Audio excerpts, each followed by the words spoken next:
আমরা যেটাতে গিয়েছিলাম কনসিয়াস ফ্লোটিলা, এইটা সকল আজ পর্যন্ত যত ফ্লোটিলা হয়েছে তার মধ্যে সবচেয়ে বড়।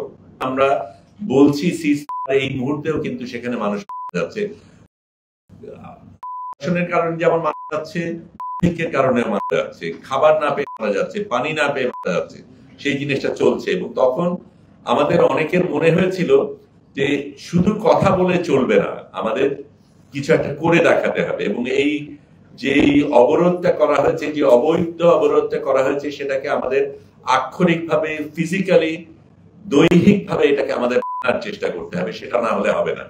এই মিষ্টি কথা দিয়ে কিচ্ছু হবে না, কিচ্ছু আসে যায় না। সেটা করতে গিয়ে ফ্লোটিলা কিন্তু এর আগেও হয়েছে, 2008 হয়েছে, তখনই প্রথম যারা পর্যন্ত পৌঁছতে পেরেছিল। তারপরে কিন্তু কোনো ফ্লোটিলা পর্যন্ত পৌঁছাতে পারেনি। কিন্তু এই চেষ্টাগুলি চলছে। সবচেয়ে বড় চেষ্টাগুলির মধ্যে যেটা ছিল সুমুদ ফ্লোটিলা, কিছুদিন আগে যেটা শুরু হয়, না 30শে অগস্টে শুরু করে তাদের করা হয় 2রা অক্টোবর। আমরা যাত্রা শুরু করি 30শে সেপ্টেম্বর এবং আমাদের করে 8ই অক্টোবর।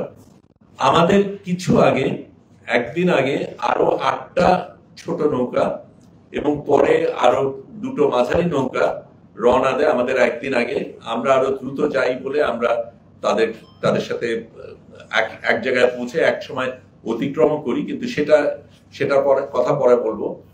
সবচেয়ে বৃহৎ, আমি তুলনা করার জন্য যদি বলি, আমরা এর আগে সুমুদ ফ্লোটিলাতে প্রায় 50টা নৌকা ছিল, সেটাতে প্রায় 500 জন আরোহী ছিলেন। কাজে গড়ে 10 যদি বলি, আমাদের শুধু একা কনসিয়াসেই 92 জন ছিলেন। কাজে অনেক বড় অন্যগুলির তুলনায়।